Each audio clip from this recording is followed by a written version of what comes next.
Do you have any background data as far as the number of systems and how long they've been installed? I do not know how many type of aeration systems are installed here in the state of Pennsylvania. I know up in Pike County, there's Lake Greeley has it, Fawn Lake Forest has put in aeration. There might be a few others, but I'm not sure how many statewide. Yes. What is the size of the lake that you live on? It's 100 acres. So it's comparable to the Yeah, our Walker Lake's 100 acres compared to your Lake Sharon, we have 90 acres. I mean, Ed recommended aeration. We haven't really considered at this point. We're trying some other options. Question? Why have you not considered aeration at your lake? Well, it was just recommended like beginning of this year, and we don't feel that we have the issues would warrant us to put that in at this point, at least with the filamentous algae. We don't really have a lot of filamentous algae. I mean, it does work for other plants as well, but I know a lot of the algae is an issue that these systems would work to control, or at least limit the environment that these plants are growing in by reducing the phosphorus into the lake. So. But aeration actually will increase the phosphorus. Well, it keeps it bound in the soil, in the sediment at the bottom, so it doesn't get absorbed into the water column, so the plants won't have. They don't have as much to use if it doesn't get absorbed. See, phosphorus will absorb the soil particles, and so it's in the bottom of your lake on the sediment. And in the time when the oxygen levels are aerobic condition, the phosphorus would stay bound. During a low oxygen level or anaerobic, it can absorb into the water column off of those sediment particles. So that won't make the plants grow more. There wouldn't be as much, yes, as phosphorus is a limiting nutrient, so if you have less phosphorus in the water column, then those plants would be more in line and sync with the environment and wouldn't grow excessively because they don't have that additional amounts of phosphorus to grow. I mean, if they're there already, you're going to have to deal with them, but for any new growth, it limits the new growth of those aquatic plants. Any other questions? Yes, back there. I don't have a question, but when we were here that Thursday night when Ed came and explained, from Aqualink, and I think in addition to Aqualink, with the aeration, he will continue to treat the lake. So it's a combination. It's not just aeration. He's going to continue to treat the lake as he is doing now. So is that your consultant? I don't know. I don't. I mean, other people were here. Am I correct on that? That it's The not question just was if aeration? Ed and Aqualink will use other management tools to address the aquatic plant growth in Lake We Sharon. have him now. Yes. Okay. So he's looking at this other tool as a management tool to address your algae growth.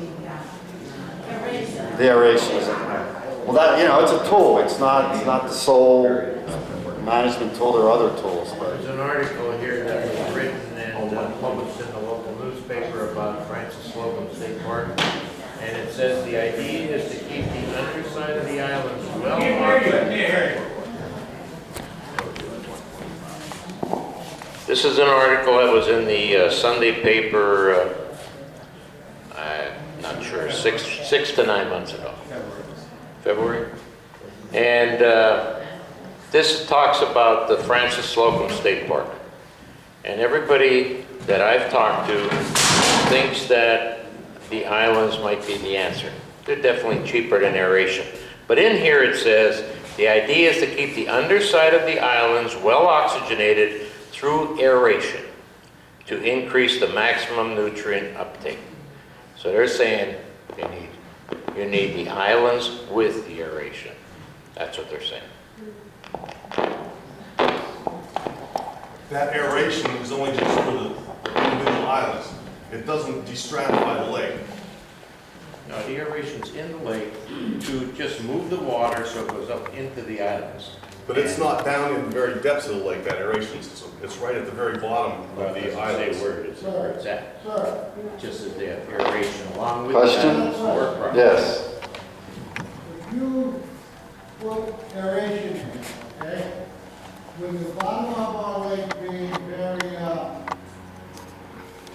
muck, okay? With what? I didn't hear that last. Muck and sediment on the Yeah, bottom. organic matter, so. We put things in there, big cages 6 foot in diameter, and they sank in this one, okay? You can't find it. Now, my question is this, if you put, I don't know how big them tanks are, those aeration things, if they're this big, I don't know. They were right here, they had one right here. That was the size we put in the lake. Yeah. Just that size? It was about this big. Okay. But will that water that coming up that air, will that bring all the sediment from the bottom up to the top of the lake? Question is, Over time, it should vibrate down in there. That plastic basket sank in there. What about that aeration tank? And will that aeration, like all the sediment come on top of the aeration, and when you turn it on, it pumps and it pushes the gook and stuff on the bottom of the lake to the top of the lake? Did that happen? question is, if you put these aeration units on the bottom and it's mixed in with the sediment and the organic matter, once you turn them on and the diffusers force the air up to the top of the surface of the water, would some of those other materials come with that? Like, potentially, I guess so. I'm not sure. I would think possibly, but I'm not sure.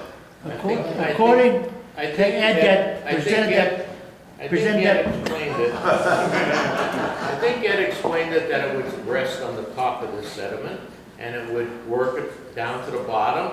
And if it needed adjustment, they would make adjustments because I think the concern was that it will sink right down into it. Right. And he said, no, it would not do that. However, if it did, he would make an adjustment to keep it at that level. To be able to adjust the level of that. Yeah. Will he be here 24 hours watching that if it goes down? Who's gonna watch that and see if it's sleeping down? I don't think it's a question of him being here 24/7, but George said that he's gonna monitor it, and therefore to make sure that they're clear and that it will continue to work. Okay. Do you understand? I understand what you're saying, but I still feel that a piece of plastic sinks in to the sedimentation underneath the lake. A thing that weighs about 15, 20 pounds is probably going to sink a little deeper. Yes, however, he did say he's gonna monitor it and keep it clean. So I think that's the point, is it's gonna be an ongoing process. Oh, I understand that, but I'm wondering who's going to monitor it. Well, he has to monitor. If he put the system in, he'd have to monitor it. The individual like John or Ed, whatever his name is. Whatever company would put an aeration system in there would have to monitor it, not us. George, according to Ed, when he presented that program, he said in all the systems he's installed, he's never had that problem. Right. Why should we have it? I'm sure it could happen. It could happen, but he's all the never places- had that problem in all the ones he's right. installed. And also, one of the questions was, is one of them gonna break down next week? We talked to 6 places I talked to in the last couple of weeks. They have aeration, they've never in 10 to 12 years had a problem with one of their diffusers.